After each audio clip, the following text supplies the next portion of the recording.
God of War, Ragnarök. Yeah, baby. Myths of Midgard. Let's check this out, shall we? If you're watching this on the main channel, get over to the gaming channel, because that's where I'll be playing it. If you're on a gaming channel, get comfy, because you're already familiar. Let's do this.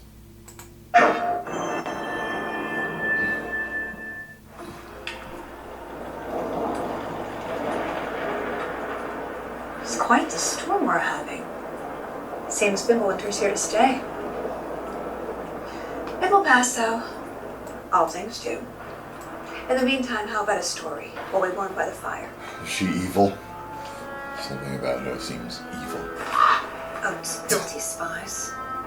That old man sees more now than he did when he had both eyes. Ah, one of my favorites. It's a story of adventure. A father and son working together to overcome insurmountable odds, setting in motion the greatest war the 9 realms have ever seen. Uh-oh. Really? I'm getting a bit ahead of myself. Let's start from the beginning. There once was a god from a far-off land who settled in Midgard, Did you just wink? disguised as a man. He started a new life, had a wife and a boy. They were happy together. In peace, they found joy. His wife passed away. Kratos mourned with his son. But where one journey ended, a new had begun. Faye's final request, though it seemed rather bleak, spread my ashes atop the 9 realms' tallest peak. As they readied themselves for the long road ahead, a stranger accosted them in their homestead. Baldur sought answers as Odin's hand. Kratos gave none to the Aesir firebrand. They made way for the mountains. Kratos taught the boy skills, keeping godhood a secret but training to kill.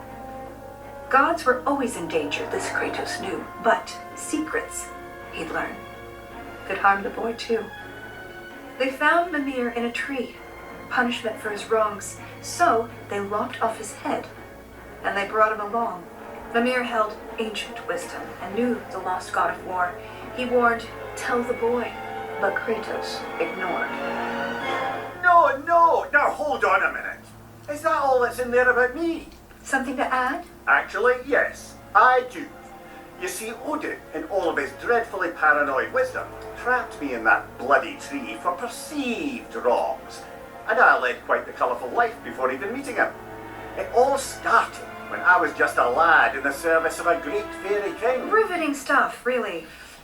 We'll have to get back to that later. No, don't turn the page. I wasn't finished. If Mimir were telling the story, we'd be here all day. Anyways, they met Freya, masquerading as a witch in the woods. A god knows a god. She would aid where she could.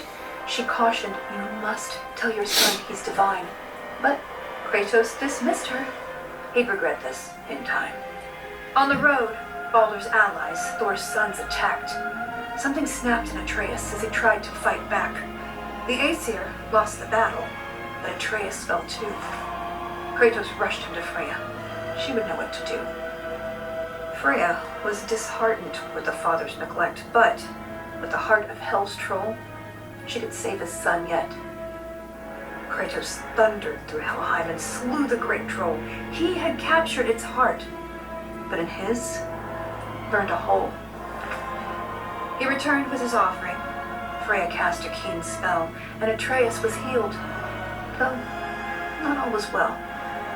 Kratos sat with his son, and for once he was true, revealing he was a god, and Atreus was too. Delighted at first, it seemed all would go smoothly. Then arrogance followed and bent Atreus toward cruelty.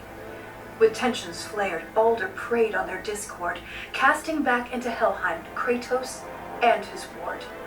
In Helheim, they learned Freya caused Baldur's plight. His mother's ill-conceived curse robbed his life of all light. They emerged from the realm as they neared I was hoping I would journey's get end, a but bunch of Baldur gameplay. appeared and Or attacked shots of once again. gameplay. Atreus and Kratos were ready this Not a time, retelling of what stronger happened together in the last with game. their power combined. Maybe I'm in for something. Let's Freya intervened on behalf of her son, begging Baldur's forgiveness for all that she'd done. Baldur strangled his mother. Kratos lunged with a snap. Baldur slumped. Freya wailed. And he died in her lap. Something changed in the world. Snow started to fall.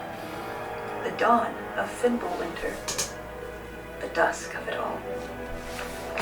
Atreus asked, "Is this what it means to be gods? Killing our parents forever at odds?" "No!" Kratos bellowed as he dropped to one knee. "We will be the gods that we choose to be." Finally, together, they reached the great peak, finding Jotunheim's temple, the giants' retreat. A prophetic mural showed the life they had led. The boy's mother was giant, they learned as they read. Atreus walked to the cliffside. Kratos eyed the wall slowly. Beneath the boy's picture, a name was etched. Loki. They scattered her ashes and watched as they lifted. Over rolling red hills, the wind danced, and it drifted. Standing side by side, feeling hopeful and new, the boy was at peace. And the father was too. With their promise fulfilled, they returned to their home. They trained day after day, lest they'd reap what they'd sown. Atreus grew restless. Wary, Kratos remained. Ragnarok loomed as the great winter waned. Don't tell me you're thinking of stopping here. Things were just getting good. I suppose we could go on a bit longer. An excellent idea. This is the most dramatic part.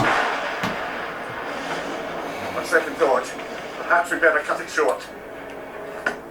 It seems that we're out of time. If you want to know how this story ends, I'm afraid you'll have to find out for yourself. Until then.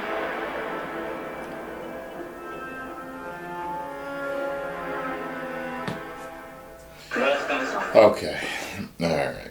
Well, that was just a retelling. I mean, if you played the first game, you already know. If you haven't, I guess you gotta play the first game, and, well, I guess maybe you don't. Maybe that was their way of catching you up so that you don't have to. Pretty good idea, I guess. Pretty good idea.